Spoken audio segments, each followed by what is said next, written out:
She called 911 on me for parking in my own driveway, not a neighbor's driveway. Mine. The one my father poured in 1974. By the time the deputy arrived, I was already holding the document that would eventually cost 14 families their closing days. A chain of title. Unbroken. Running back to a land grant recorded in Penobscot County in 1906. My name on the current deed. My father's before that. His father's before that. Heritage Development Partners had built 14 luxury cabins on my hunting land, sold them, collected deposits, scheduled closings. They never had an easement. Not one signed page. Here is what that means in plain terms. Without a recorded, notarized, landowner-signed easement, Heritage had no legal right to cross my land, run utilities across my ridge, or grant cabin buyers any access to that development. Every cabin they sold was legally stranded the moment I decided to act. I held the power to freeze every single closing, and they never thought to check whether I knew it. Did they pick the wrong landowner? Stick around, because closing day became something none of them ever forgot. Let me back up. My name is Raymond Aldrich. I am 61 years old. I practiced real estate and property law in the state of Maine for 34 years, retired in 2021. Not because I was tired of the law, because Margaret got sick. Margaret was my wife of 29 years. She was a school teacher, watercolor painter. She made the best blueberry pie in Aroostook County, and she never once raised her voice in an argument. Pancreatic cancer. Diagnosed in March of 2018. Gone by February of 2019. 11 months. I was with her every day of it. After she passed, I could not stay in Portland. Too many rooms. Too many of her things in the right places. I needed land. Open land. Quiet. So I went north. Back to the parcel my father left me. 212 acres in the hills above Moosehead Lake. Hardwood ridges. A creek that freezes solid by November. A camp my grandfather built from timber he cut himself. I had hunted that land since I was 9 years old. I knew every trail, every deer run, every stone wall. I moved up in the spring of 2021. Brought my files, my books, my binder habit. Margaret used to tease me about the binders. I kept one for everything. Tax records, correspondence, survey plats. She called it my paper army. She was not wrong. I had been on the property about 6 weeks when I first saw the orange stakes. They appeared on the South Ridge overnight. Bright orange. Surveyor's flagging tape. Dozens of them, running in a line I did not recognize. I walked the ridge the next morning with my coffee and my compass. The line cut directly across the lower meadow, my lower meadow. The one my father used to hay. I pulled the stakes. All of them. Took photographs first. Logged the date and time in a new binder, tab 1. 3 days later, they were back. That was when I first heard the name Heritage Development Partners. A truck came up my access road. My access road, the one I maintain, the one I pay taxes on, and 2 men in polo shirts climbed out with clipboards. They introduced themselves as site supervisors for Heritage Development Partners. They said they were beginning preliminary work on a planned residential development. 14 luxury hunting cabins. Fully permitted, they said. Fully approved. I asked them to show me the easement. One of them said the legal team handled that. He would have someone call me. Nobody called. I logged the date, time, names on their shirts, and truck plate. Binder tab 2. Heritage Development Partners was a limited liability company registered in Delaware. Principal office listed in Bangor. I pulled their formation documents that evening. Looked up their registered agent. Found their operating agreement through a contact at the Secretary of State's office. Routine work. The kind of thing I had done 1,000 times in 34 years of practice. What I found was not routine. Their development plan referenced an easement across my South Ridge and Lower Meadow. A road easement, a utility easement, an access easement for future cabin owners. All three described in detail.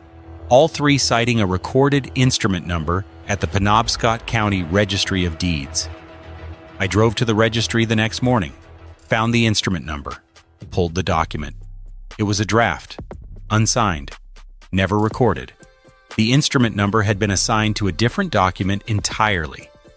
A boundary line agreement between two unrelated parties from 1987. There was no easement. There had never been an easement. Heritage Development Partners had cited a phantom. I did not call them. I did not send a letter. I went home, made coffee, opened a new binder. Tab 1, Chain of Title, 1906 to present. Tab 2, Heritage's Formation Documents. Tab 3, the phantom easement and the registry record it actually pointed to. Tab 4, Photographs of the stakes, dated and time-stamped. Then I waited. Construction started on day 23. I stood at my tree line and watched a bulldozer push across my lower meadow. No knock on my door, no notice, no phone call. Just a machine tearing up ground my grandfather had walked. Margaret had loved that meadow. She used to walk it in the evenings looking for deer. I thought about that while I filmed 40 minutes of footage, logged it, binder, tab 5, day 31. A woman arrived in a white SUV. She had a clipboard, a lanyard with 3 laminated badges, and the expression of someone who had never been told no in a professional setting. She introduced herself as Diane Colton, HOA, president of what she called Ridgeline Reserve Community Association. She said the association had been formally established, and that as an adjacent property owner, I would be receiving welcome materials. I asked her whose property she was standing on. She said the association's common area extended to the ridgeline. I said, "Show me that deed." She said her legal team would be in touch and drove away. I logged the visit. Date, time, description, plate number. Tab 6, day 44. A certified letter arrived from Heritage's attorney, informing me that my removal of survey stakes constituted interference with a lawful development project. The letter cited the same phantom easement instrument number. I read it twice. Set it in tab 7. Made a note. They are doubling down on a document that does not exist. Day 51. Diane Colton returned. This time she had a man with her who carried a tripod and what looked like survey equipment. He set up at my meadow's edge and began taking readings, on my land, without my permission, without any legal authority. I walked out, calmly asked him to identify himself and his license number. He could not produce a license. He was not a licensed surveyor. He was a contractor Diane had hired to look like one. I asked them both to leave. They left. Tab 8, day 58. New orange stakes appeared again. This time they were 20 feet inside my tree line. I photographed each one with a GPS-enabled camera. Pulled them. Logged coordinates. Tab 9, day 67. A Penobscot County Sheriff's deputy showed up at my door. Said he had received a complaint that I was interfering with a permitted construction project and harassing workers. Filed by Diane Colton. I invited the deputy inside, showed him my deed, showed him the chain of title, showed him the registry record, proving the easement instrument was a phantom, showed him my photographs. The deputy looked at the binder for a long time. Then he looked at me. He said, "Sir, I think you might want to talk to an attorney." I said, "I am an attorney." He nodded slowly. Said he would note the complaint as unfounded. Left. Tab 10, day 79. Heritage's construction crew finished the access road. It ran straight across my lower meadow, through my tree line, up to the south ridge where they had already begun pouring foundations. 14 cabin pads, all on or directly accessible through my land. I did not touch the road. I did not confront anyone. I went inside and called a colleague in Bangor, former federal prosecutor. I told him what I had. He was quiet for a moment. Then he said, "Ray, you have declarant control." I said, "I know." He said, "Do they know?" I said, "Not yet." He said, "Keep it that way." Tab 11. and that closing day promise I made in the first breath of this story. It was already taking shape, quietly, in a 4-inch binder on my kitchen table. Day 91. Diane filed a second police report, claiming I had threatened her during a site visit on a day I had not left my property. GPS logs and a neighbor confirmed my whereabouts. Tab 12. Day 103. Heritage began marketing the cabins, luxury hunting retreats. Prices starting at $420,000. I found the listing online, printed it. Tab 13. They were selling property built on land they did not control, accessed by roads they had no legal right to use. Managed by an HOA with no valid governing authority over the underlying ground. 14 buyers put down deposits. I felt something then. Not anger, something quieter. The particular stillness that comes when you realize the other side has made every mistake you needed them to make. I opened a new binder. This one I labeled Federal Action. Big mistake. Theirs. Heritage Development Partners was incorporated in Delaware in 2019. 2 managing members, a development director named Greer, and a finance officer I will call Weston. They had done 3 prior projects in New England, 2 in New Hampshire, 1 in Vermont. All 3 involved rural land. All 3 had generated title disputes that were quietly settled before anyone looked too closely. I found all 3 settlements. Tab 14. Their standard operating procedure was elegant in its cynicism. Identify rural parcels with unclear or aging title chains. Draft easement documents. Assign them false instrument numbers pulled from unrelated registry filings. Begin construction. Sell units before anyone could complete a proper title search. Close fast. Move on. It had worked 3 times. The reason it worked is that most rural landowners do not have 34 years of property law practice sitting in their back pocket. Most of them get a letter from a developer's attorney and assume the developer must have done things correctly. Most of them do not drive to the registry of deeds the morning after finding orange stakes in their meadow. I did. The phantom easement Heritage cited for my property was instrument number 2019-CR-4471 at the Penobscot County Registry. That number belonged to a 1987 boundary agreement between 2 families who had nothing to do with my land. Heritage had simply borrowed a real instrument number, attached it to a fake document, and hoped no one would check. Under Maine law, an easement across private land requires the written consent of the landowner. Recorded, notarized. No exceptions for developments. No grandfather provisions. No implied rights from construction activity alone. Heritage knew this. They had attorneys. They simply bet that I would not know it, or would not act on it, or would be too tired and too grieving to fight. I was grieving. That part was true, but grief and passivity are not the same thing. Margaret would have been the first to tell you that.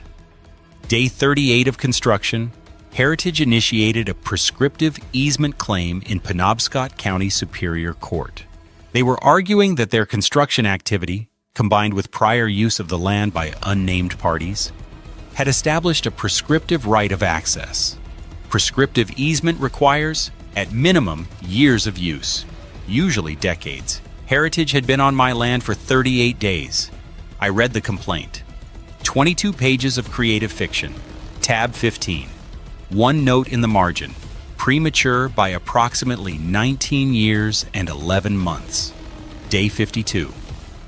Diane had posted about her fake survey on the Ridgeline Reserve Community Facebook page, a page she had created for buyers who had not yet closed on property they did not yet own. She named the contractor. I looked him up. No license, no registration with the Maine Board of Licensure for Professional Land Surveyors. Tab 16. Day 61. Heritage filed an amended complaint attaching a photograph they claimed showed a historical road crossing my meadow, predating my ownership. I recognized it from the Penobscot County Historical Archive.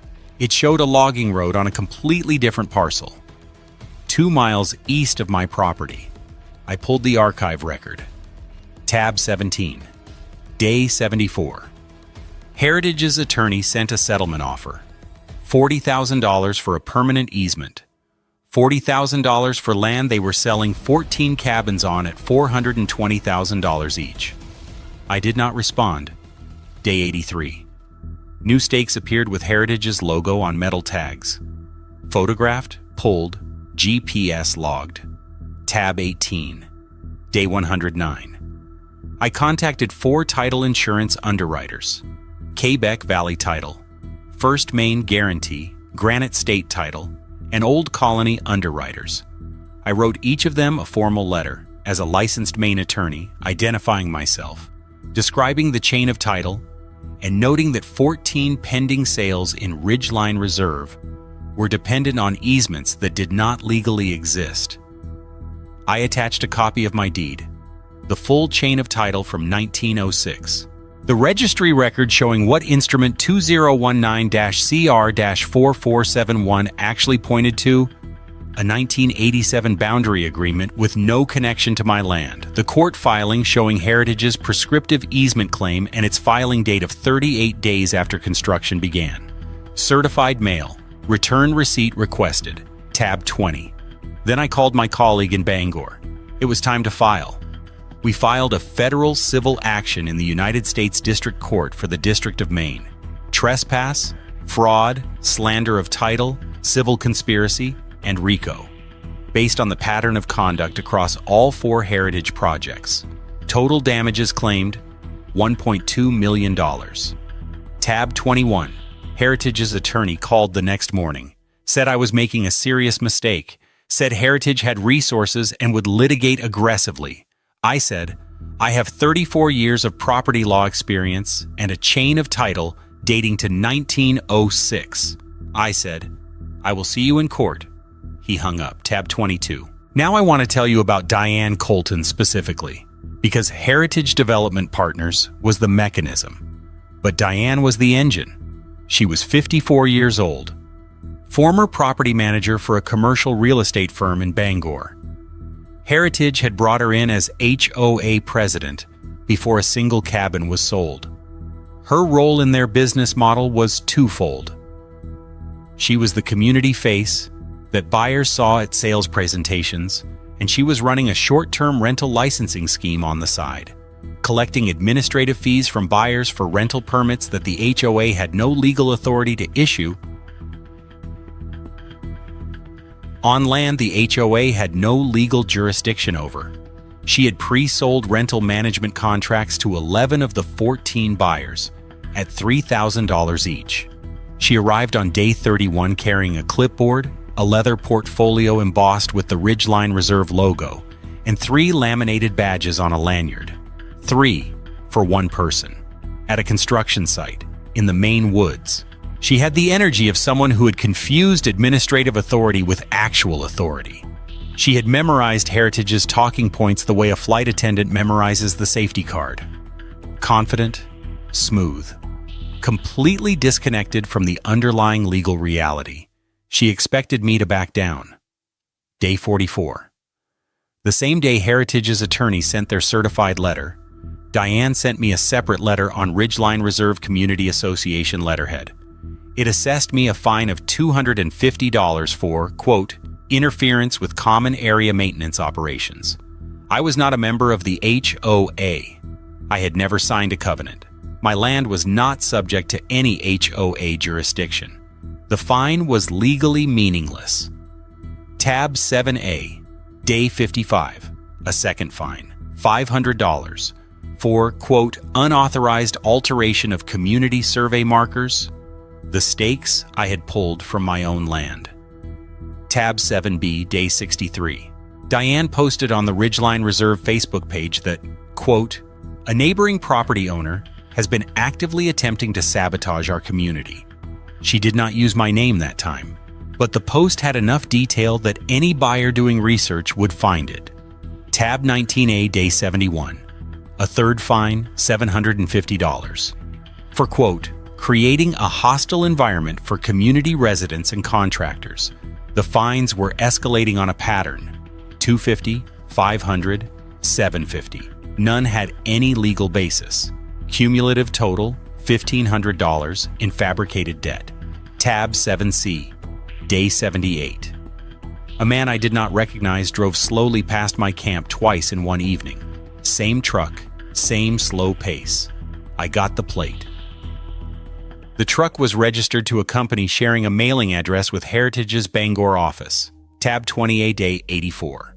Diane contacted the Moosehead Lake Region Chamber of Commerce and told them I was engaged in a property dispute that was, quote, damaging the region's economic development prospects.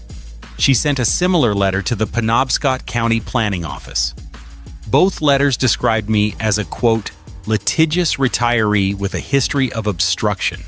She also included a line in the chamber letter referencing my, quote, inability to move on after personal loss, a deliberate reference to Margaret's death, deployed as a way to paint my legal actions as grief-driven instability rather than documented fact.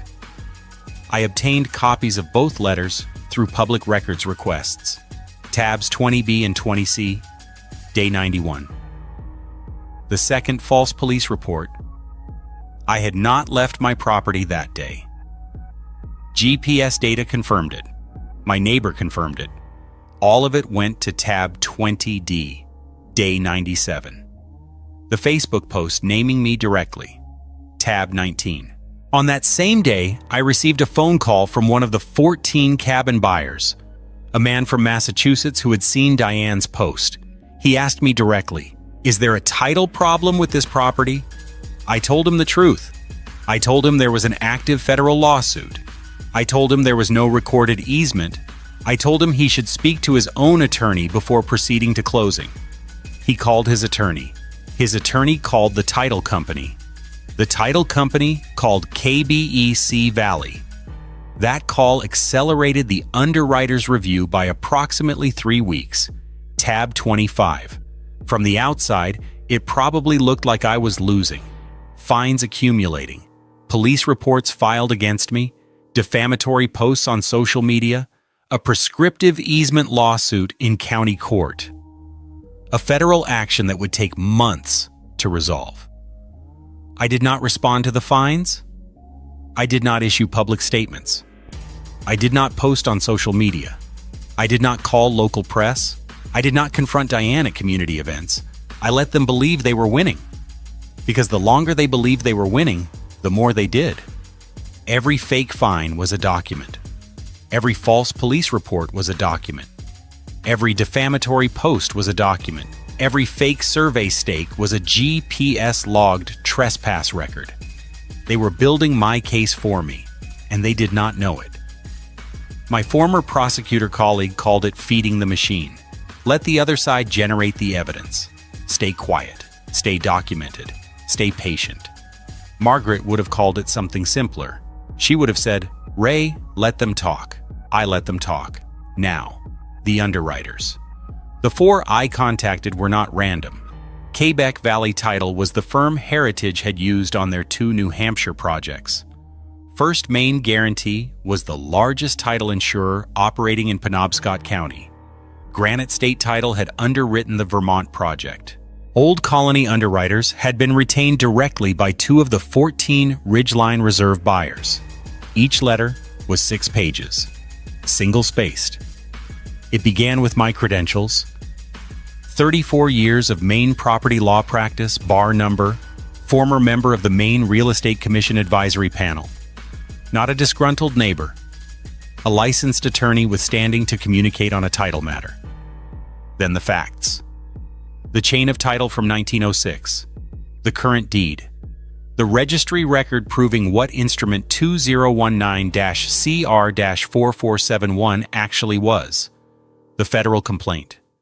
The prescriptive easement filing date of 38 days after construction began, and the legal impossibility of that claim succeeding on those facts. Then the conclusion: 14 pending sales, easements that do not exist, a federal RICO action in active litigation. a request that each underwriter conduct its own independent title search before issuing any commitment on any Ridgeline Reserve property. I did not tell them what to do. I gave them the facts and trusted that 4 experienced title professionals would reach the correct conclusion on their own. They did. Day 112. Heritage's managing member, Greer, showed up at my camp alone. No attorney, no Diane. He knocked on my door and said he wanted to talk, man to man. Said Heritage was prepared to make a serious offer. Said he understood I had been through a difficult time. His words, difficult time about Margaret, and that Heritage wanted to help me move forward. I said, "Are you recording this conversation?" He said, "No." I said, "I am." I said, "Anything you want to say to me, say it to my attorney." I handed him my colleague's card, closed the door. Tab 26, Day 117. Heritage filed an emergency motion seeking a temporary restraining order to prevent me from communicating with title insurance companies. The motion argued my letters constituted tortious interference with Heritage's business relationships. Everything in my letters was true, documented, sourced to public records.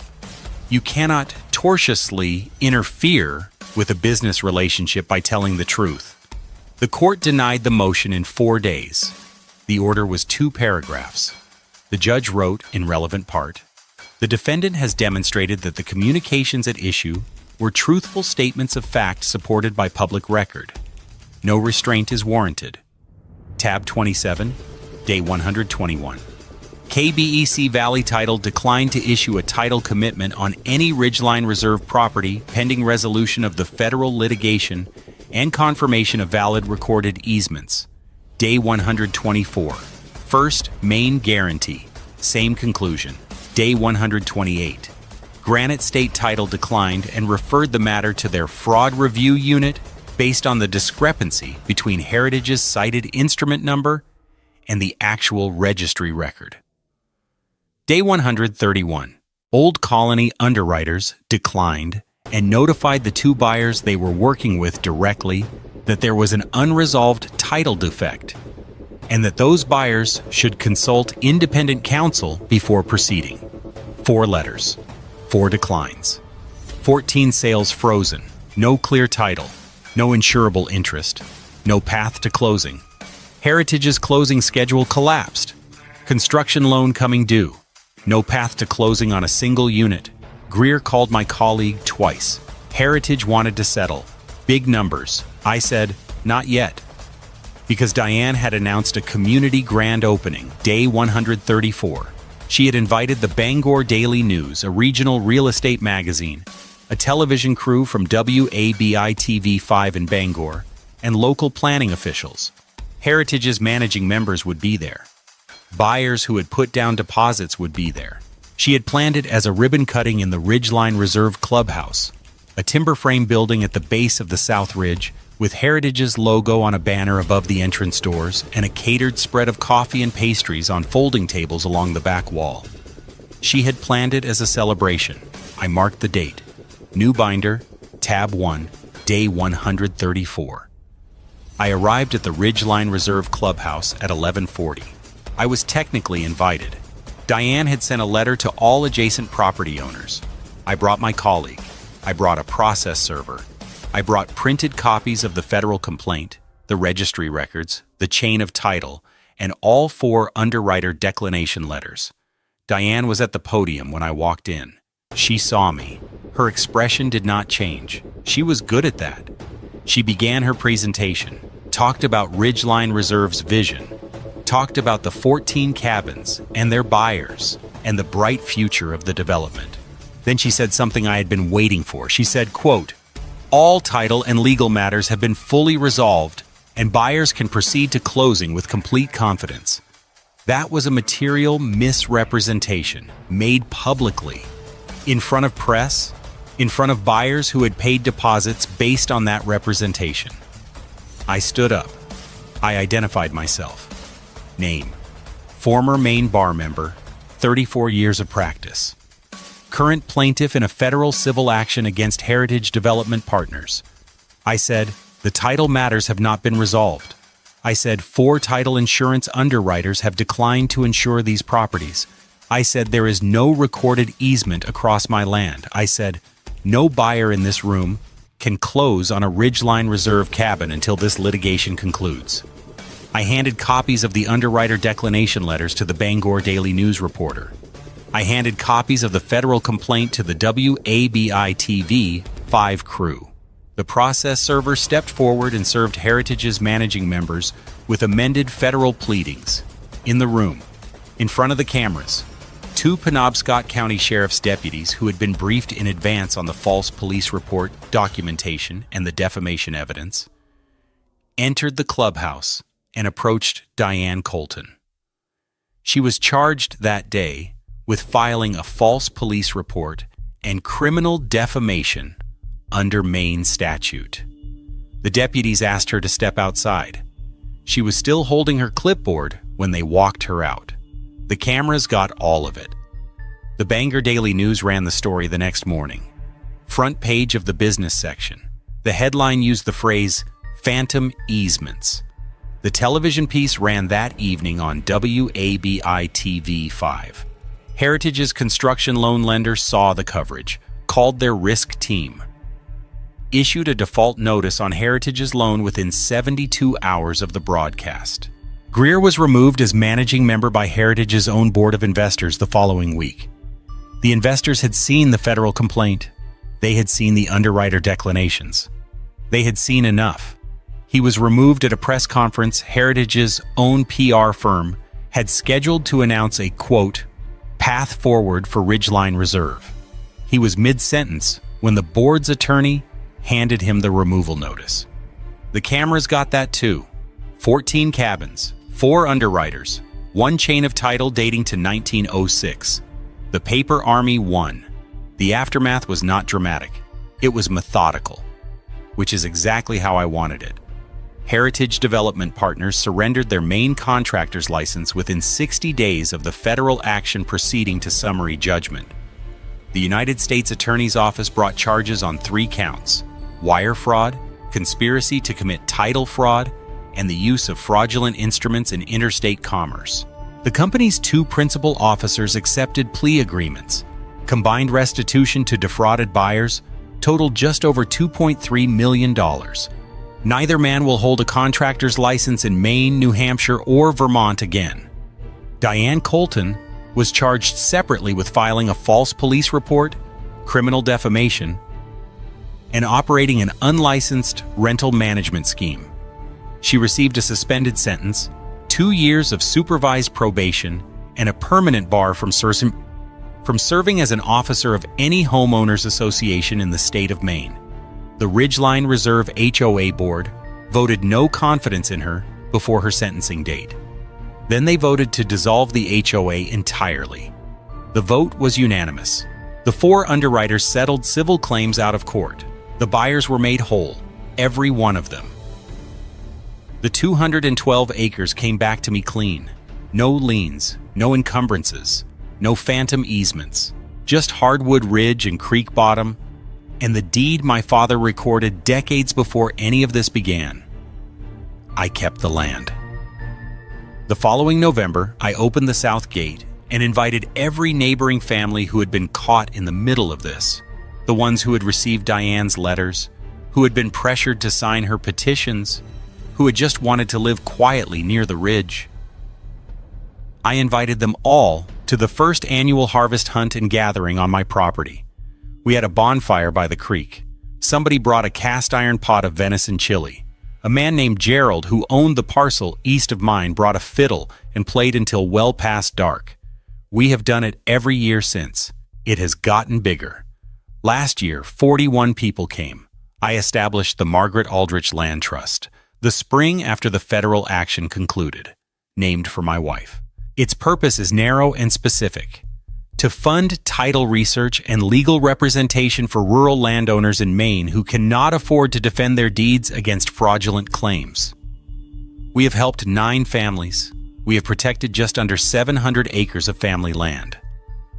Margaret would have found the whole thing quietly satisfying. She was not a dramatic woman. She believed in doing the right thing without making a speech about it. She would have baked a pie for the harvest hunt and handed it to Gerald's wife without saying a word about any of the rest of it. I try to follow her example. If you are sitting on land your family has held for generations, pull the deed. Read it. Know what the chain of title says. Know what rights attach to that land and what rights do not. And if someone shows up with a clipboard and a laminated lanyard and tells you they have jurisdiction over something they have never legally touched, start a binder. From day one, park where you live. Know your rights. Build your community. Drop your HOA nightmare in the comments below. The craziest one gets featured next week. Name names if you're brave enough. Subscribe if you believe justice should be served cold, with a side of poetic irony. Next week, an HOA tried to claim ownership of a man's private well. It did not go well for them.